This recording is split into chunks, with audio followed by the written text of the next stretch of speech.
අපි ඔක්කොම කැමති සක්සස්ෆුල් ස්ටෝරීස් අහන්න. අපි ඔක්කොම කැමති සක්සස්ෆුල් ස්ටෝරීස් දකින්න. අපි ඔක්කොම කැමති සක්සස්ෆුල් ස්ටෝරීස් අපේ ලයිෆ් එකට ගෙන්න ගන්න. හැබැයි ඔයාලා හිතුවද කවදාද දවසක ෆේලියර් ස්ටෝරි එකක් ඔයාගේ ලයිෆ් එකට આવොත් එහෙම කොහොමද ඔයාලා මේ ෆේලියර් ස්ටෝරි එකක් මැනේජ් කරන්න කියලා. ෆේලියර් ස්ටෝරි එකක් ෆේලියර් වෙන්නේ මැනේජ් කරන්න බැරි කමට මිසක් ෆේලියර් ස්ටෝරි එකක් ෆේලියර් වෙන්නේ නැහැ. මැනේජ් කරන්න පුළුවන් වුණොත් එහෙම. මීට අවුරුදු 3කට ඉස්සෙල්ලා මම පොඩි රිසර්ච් එකක් කරා ෆේලියර් ස්ටෝරි එකක් අපේ ලයිෆ් එකට ආවොත් එහෙම කොහොමද ඒක අපි මැනේජ් කරන්නේ කියලා. මම YouTube එකෙන් වීඩියෝස් බැලුවා, පොත් කියවුවා. ඒත් එක්කම ඉන්ටර්නෙට් එකෙන් සර්ච් කරා ෆේලියර් ස්ටෝරි එකක් මැනේජ් කරන්නේ කොහොමද කියලා. පස්සේ මම ස්ටඩි කරලා මගේ ඕන් මොඩල් එකක් මං හැදුවා. very simple මොඩල් එකක්. ෆේලියර් ස්ටෝරි එකක් අපේ ලයිෆ් එකට ආවන් පස්සේ කොහොමද ඒ ස්ටෝරි එක මැනේජ් කරන්න කියලා. මේ මොඩල් එකේ නම තමයි RPR මොඩල්. RPR මොඩල් එක කියලා කියන්නේ very simple මොඩල් එකක්. මම ඒක කියන්නම් එකෙන් එක මොකද්ද මේ R කියන්නේ, මොකද්ද මේ P කියන්නේ, ආයමත් R කියන්නේ මොකද්ද කියලා. RPR මොඩල් එකේ පළවෙනි R එක තමයි reality එක. reality එකට සිංහලෙන් කියන්නේ යථාර්ථය කියලා.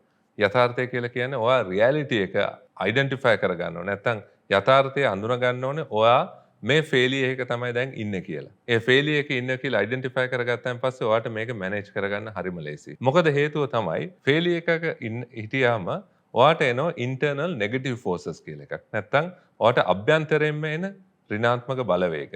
මේ ඍණාත්මක බලවේග ආවන් පස්සේ ඔයාට මේක ටිකක් මැනේජ් කරගන්න අපහසු වෙනවා. හැබැයි ඔයා මේ ඍණාත්මක බලවේග අඳුනගත්තාන් පස්සේ ඔයාට මේක මැනේජ් කරගන්න හරිම ලේසියි. මොනවාද මේ ඍණාත්මක බලවේග? මේ ඍණාත්මක බලවේග තමයි තරහ, ඇඟ එක. නැත්නම් ඔයාගේ ආතතිය, ස්ට්‍රෙස් එක. නැත්නම් ඔයා අතහැරීම, give up කරන එක. නැත්නම් ඔයා කිසිම දෙයක් කරන්නේ නැහැ. ලයිෆ් එක ඔයාට ඕන විදිහට නෙමෙයි ලයිෆ් එකට ඕන විදිහට ලයිෆ් එක යන්න දීලා ඔයා බලාගෙන ඉන්නවා. මේක තමයි ඍණාත්මක බලවේග. මේවා ඇවිල්ලා ඉමෝෂන්ස්, ඉන්ටර්නල් ඉමෝෂන්ස්.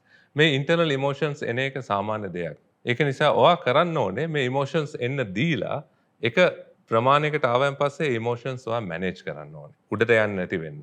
ඊට පස්සේ මැනේජ් කරාට පස්සේ ඔයාට පුළුවන් මේ ෆේලියර් එක යම් තාක් දුරට මැනේජ් කරගන්න.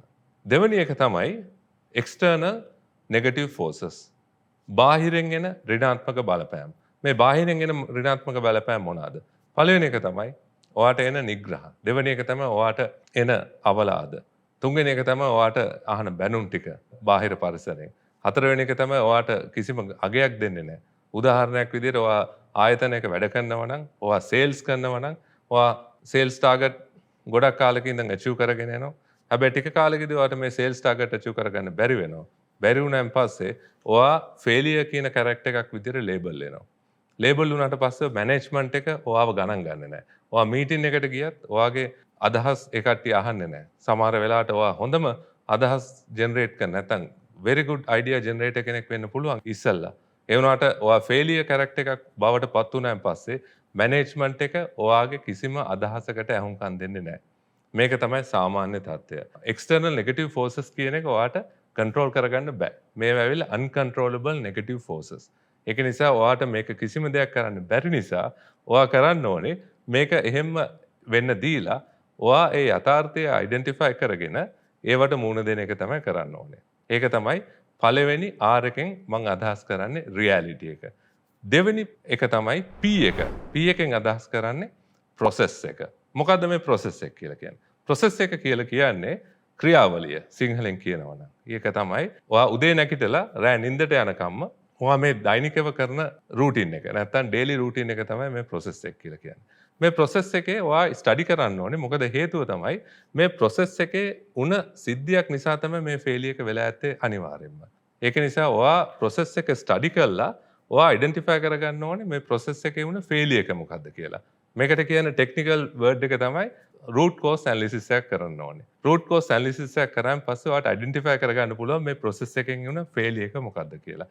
ඊට පස්සේ ඔයා කරන්න ඕනේ minor change එකක් හරි major change එකක් හරි කරන්න ඕනේ මේ process එකේ ඒ identify කරගත්ත හේතුවට කරලා ඔයා process එක daily basis නැත්නම් routine basis මේක practice කරන්න ඕනේ.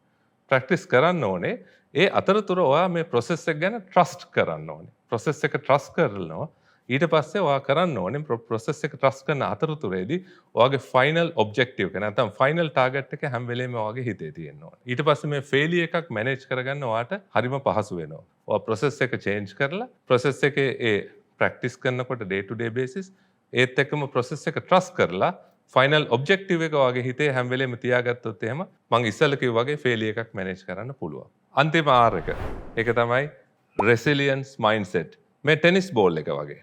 මොකද මේ ටෙනිස් බෝල් එක අපි බිමට ගැහුවාන් පස්සේ ටෙනිස් බෝල් එක ආයමත් උඩට එනවා. ඒ වගේම තමයි ඔයා ඩිවෙලොප් කරන්න ඕන resilience mindset එකක්. නැත්තම් පල්ලෙහාට ගිහිල්ලා උඩට එන mindset එකක් ඔයා ඩිවෙලොප් කරාට පස්සේ ඔයාට පුළුවන් මේ failure කියන ස්ටේජ් එකෙන් හැකි ඉක්මනට උඩට ඇවිල්ලා සක්සස්ෆුල් ස්ටෝරි එකට යන්න. නැත්තම් වෙන්නේ ඔයා මේ failure ස්ටේජ් එකේ ගොඩක් කාල රැඳිලා ඉන්නවා. ආයමත් උඩට එන්න ගොඩක් කාලයක් යනවා. ඒකෙන් පස්සේ ඔයාට වෙන්නේ failure ස්ටේජ් එකේම ගොඩක් කාල රැඳිලා ඉන්න. ඒක නිසා මේ ටෙනිස් බෝලේ වගේ ඔයා හදා ගන්න ඕන resilience mindset එකක් ඉක්මනට failure ස්ටේජ් එකෙන් එළියට ඇවිල්ලා සක්සස් ස්ටෝරි එකට ඔයාව ගෙනියන්න. ඒක තමයි ඩිවෙලොප් කරන්න ඕනේ very important mindset එක. මොකද්ද? resilience mindset එක. මම ඉස්සෙල්ලා ඉදිරිපත් කරා වගේ ඔයා ලගේ ලයිෆ් එකට failure එකක් ආවොත් එහෙම ඒ RPR මොඩල් එක immediately apply කරන්න. ඒක very simple මොඩල් එකක්.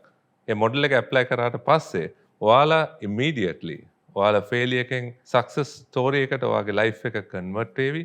නැත්නම් ඔයාගේ life එක success story එකට immediately failure stage එකෙන් යාවි. ඒක ගියන් පස්සේ ඔයාට තේරෙවි මේ RPR මොඩල් එක කොච්චර effective මොඩල් එකක්ද කියලා. Thank you so much.